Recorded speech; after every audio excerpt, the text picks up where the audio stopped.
Bombay fashion से इस लगन की तैयारी होगी राजवाड़ा कलेक्शन के साथ। शाही शादी रॉयल अंदाज, सपनों की शादी हकीकत में, पूरे परिवार की complete wedding range. The Bombay fashion, Dak Bangla road, Bombay dresses, main road, Begusarai.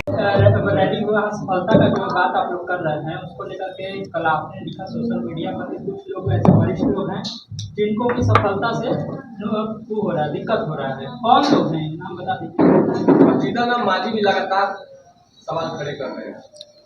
देखिए, इस सवाल का जवाब देने के लिए मैं किसी भी वरिष्ठ नेता का नाम नहीं लूँगा, लेकिन मुझे ये अवश्य पता है, अलग अलग तबकों से खबर आ रही है कि कुछ लोग हैं, कुछ राजनीतिक ताकतें हैं, शक्तियां हैं, जिनको इस रैली की सफलता से थोड़ी असहजता है।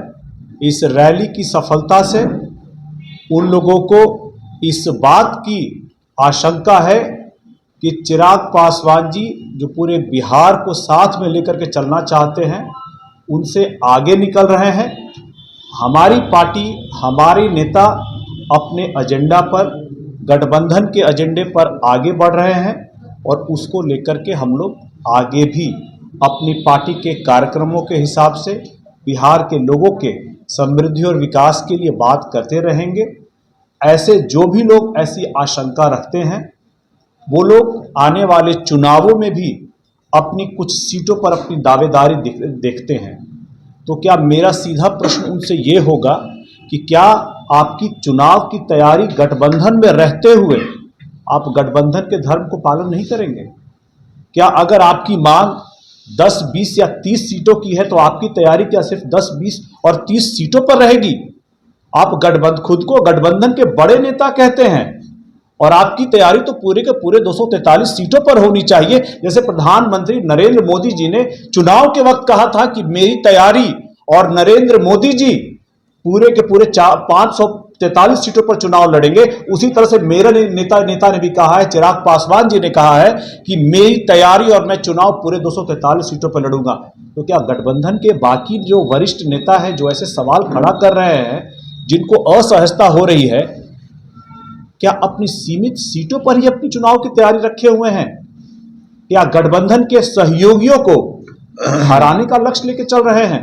क्या गठबंधन के सहयोगियों को जिताने का प्रयास वो नहीं करेंगे? मुझे लगता है आप पत्रकार लोग इतने जीनियस हैं, विद्वत लोग हैं। कुछ सवालों का जवाब मैं आपके बुद्धि और विवेक पर छोड़ता हूं। अगला सवाल। राम मांझी ने भी स्पष्ट कहा है कि आप सीट बढ़ाकर मांगने के लिए इस तरह का कार्य कर रहे हैं, भीड़ बुला रहे हैं और एक ही गाड़ियों को 3 बार करके शूट करवा रहे हैं। देखिए, किसी भी दल के मंत्री, विधायक और नेता क्या कहते हैं, उससे बहुत फर्क नहीं पड़ता। उस पार्टी का राष्ट्रीय अध्यक्ष क्या कहते हैं, ये पत्थर की लकीर मानी जाएगी। और उस पार्टी के राष्ट्रीय अध्यक्ष संतोष कुमार सुमन जी का जो बयान कल भी आया है कि हम लोग गठबंधन के मजबूत, हम पांचों के पांचों दल एनडीए गठबंधन के मजबूत सहयोगी हैं और सभी का लक्ष्य गठबंधन में अपने खुद के दल के जो नेता होंगे, जो चुनाव लड़ेंगे और गठबंधन के सहयोगियों को जिताने का प्रयास करेंगे, उनकी लाइन को हम पत्थर की लकीर मानते हैं।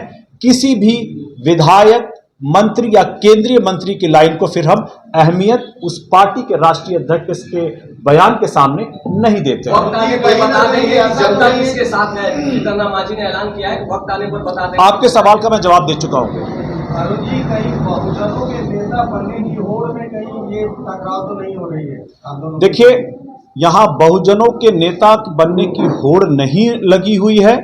यहां पर बहुजन के जो बहुत सारे, आपको पता है कि अभी बिहार में जो सर्वे हुआ था और अभी जातियों का जो भी लेखा जोखा है, उसमें बहुत ऐसी जातियां हैं जिनकी संख्या बहुत कम है और विकास के क्रम में अगर कहीं छूट जाती हैं, उनको कोई और नहीं पूछता है, जिनको चुनाव के समय बिनटोलिया कहा जाता है। हम लोग चाहते हैं, हमारे राष्ट्रीय अध्यक्ष चाहते हैं कि इन सभी की जो आकांक्षाएं हैं, उम्मीदें हैं, इनकी जो आवाज है, उसको भी उठाया जाए और हमारे नेता, हमारी पार्टी का प्रयास रहेगा कि इनको भी विकास के मुख्य धारा से जोड़ा जाए। जीतन मांझी बोले हैं कि कुछ गाड़ियां आपके साथ रहती है, वही गाड़ियां आगे चले जाकर। आपके सवाल का जवाब मैं दे चुका हूँ। उन्होंने एक और बात कही कि जो लोग शक्तिशाली होते हैं, पावरफुल होते हैं, वो इस तरह का दिखावा नहीं करते, वो शांति से बैठते। और लगातार उनकी तरफ से ये बातें कही जा रही। इससे पहले भी हमने देखा था कि लोकप्रिय शक्ति पार्टी रामविलास और हिंदुस्तानी आवाम मोर्चा के बीच में तकरार देखने को मिली थी, बयानबाजियां देखने को मिली थी। तो क्या कारण थी कि बार बार दोनों ही पार्टियों के बीच में ही एनडीए के अंदर इस तरह की तकरार देखने को मिली?